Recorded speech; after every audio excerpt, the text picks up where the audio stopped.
Which is not expectable expenditure.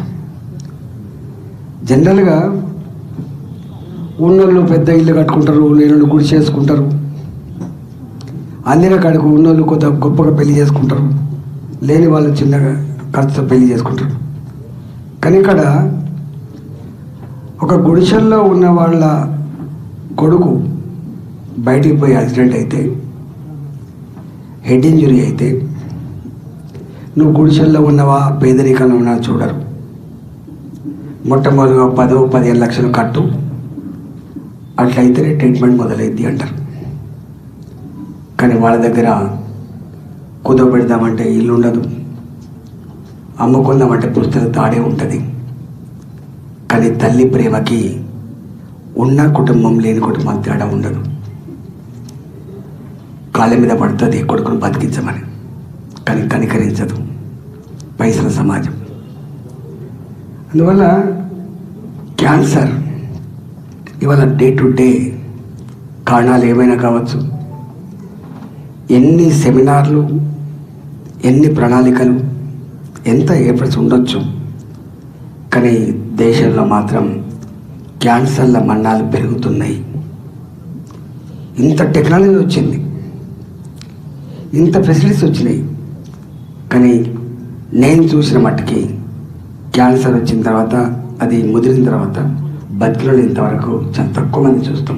ఏదో కోటిలో 100 బాగా పైసలు వాళ్ళు ఎర్లీగా ట్రీట్మెంట్ చేసుకోవడం తప్ప ఈ మధ్య చాలామంది చనిపోతున్నారు. కాబట్టి ఈ ఎక్స్పెక్టెడ్ ఎక్స్పెండిచర్ కానీ డిపార్ట్మెంట్కి ఎన్ని చేసినా తక్కువనే. కాబట్టి నేను మా బద్రీనాథ్ గారిని కోరుతున్నా, ఐ ప్రౌడ్ టు సే, ఇలా నవరత్నాల్లో మీద ఒక కంపెనీ ఉంది. చాలామంది తెలియదు ఏంటంటే, ప్రభుత్వపరమైన కంపెనీలు అంటే వాళ్ళ ఆధ్వర్యం నడిచే కంపెనీలకు ప్రైవేట్లో నడిచే కంపెనీలకు ఎంత తేడా ఉంటుందంటే, ఇగో ఇది వారు 8,50,000 కోట్ల టర్న్ ఓవర్ అనేది చెప్పిండ్రో, 6,000 కోట్లు ఇక్కడ, 6,000 కోట్లు అక్కడ ట్యాక్సులు కడుతున్నామని చెప్పిండ్రో గవర్నమెంట్కి, ప్రజలు కట్టిన ట్యాక్సులు. ఈ పైసలు మనకే ఉపయోగపడతాయి, గుర్తుపెట్టుకోండి. ఇది ప్రజలకు ఉపయోగపడతాయి. ప్రైవేట్ వాళ్ళకి పోతేనేమో వాళ్ళకు ఉపయోగపడతాయి, కానీ గవర్నమెంట్ పరమైన ఇన్స్టిట్యూషన్ డబ్బులు వస్తే మనకి ఉపయోగపడడానికి సాక్ష్యం అది. అందువల్ల వారు పనిచేసిన, మేం పనిచేసిన, మీరు పనిచేసిన, ప్రజల కట్టిన పనుల డబ్బుకు మనం కాపాడదాలం, వాటితోటి మనం పనిచేసే వాళ్ళం తప్ప మనం ఓనర్లం కాదు. రాష్ట్ర ప్రభుత్వం కావచ్చు, కేంద్ర ప్రభుత్వం కావచ్చు, ఏ సంస్థ కావచ్చు. ఇవాళ ఈ స్క్రీనింగ్ నాకు ఫస్ట్ టైం వచ్చిందని చెప్తున్నాను.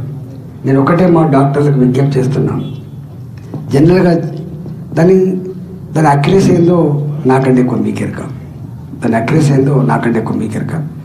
దాన్ని సద్వినియోగం చేసుకునే ప్రయత్నం చేస్తే, నేను మీకు హామీ ఇస్తున్నా, ఈ పార్లమెంట్ పరిధిలో ఎన్ని లక్షల మంది ఉన్నారో నాకు తెలుసు. అసలు గరీబోళ్ళ అడ్డా అంటే మల్కాగిరే.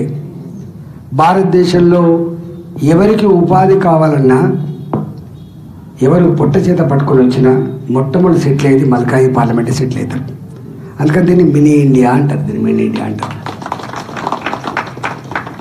ఉమ్మడి ఆంధ్రప్రదేశ్ రాష్ట్రంలో కూడా ఎవరికి ఎక్కడ కన్న ఊరు అన్నం పెట్టకపోతే పొట్ట చేత పట్టుకొని వస్తే ఓ 50 గజాల జాగో 60 గజాల జాగో ఇచ్చి ఆశ్రయం ఇచ్చి అన్నం పెట్టే గడ్డ కూడా మల్కాగిరే. ఇది మినీ ఇండియా. ఇది ఉమ్మడి ఆంధ్రప్రదేశ్ ప్రజలు కూడా ఇక్కడ ఉంటారు. ఒక బాలాజీ నగర్ ఇక్కడనే ఉంది.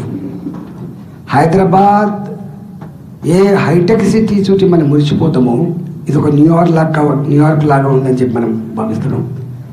దాని కింద కనపడని హైటెక్ సిటీ పక్కకే ఉంటుంది, కనపడని బస్తీలు ఉంటాయి. ఉన్న వాళ్ళ గురించి కన్సర్న్ మనకు ఉంటుంది, కానీ పట్టించుకోవాల్సింది మాత్రం ఎవరైతే చేసుకోలేరో వాళ్లకు మనం అండగా ఉండాల్సిన అక్కడ ఉంటుంది. ఇక్కడ హైదరాబాద్ అనగానే కేవలం హైటెక్ సిటీ చూసి ముచ్చిపోవడం కాదు. హైదరాబాద్లో ఒక అరుంధతి నగర్ ఉంటుంది, హైదరాబాద్లో ఒక బాలాజీ నగర్ ఉంటుంది, హైదరాబాద్లో ఒక అడ్డగుట్ట ఉంటుంది, హైదరాబాద్లో ఇలా ఎయిర్పోర్ట్ పక్కకే ఇంత తీరంగా ఉండేటువంటి బస్తీలు కూడా ఉంటాయి. కాబట్టి అలాంటి పేదలు ఉండే అడ్డ ఇది. కాబట్టి నేను ఇంతకుముందు చెప్పినట్టుగా చాలా స్టడీస్లో సరే వ్యక్తిగతంగా తాగి చెడ కొట్టుకుంటున్న కొంతమంది ఉండొచ్చు, కానీ మేజర్గా ఆ పేద కుటుంబాలు అప్పుల పాలు కావడానికి ఒక ప్రధానమైన కారణం వైద్యం. ఇవాళ అన్నీ ఉన్న వాళ్ళకు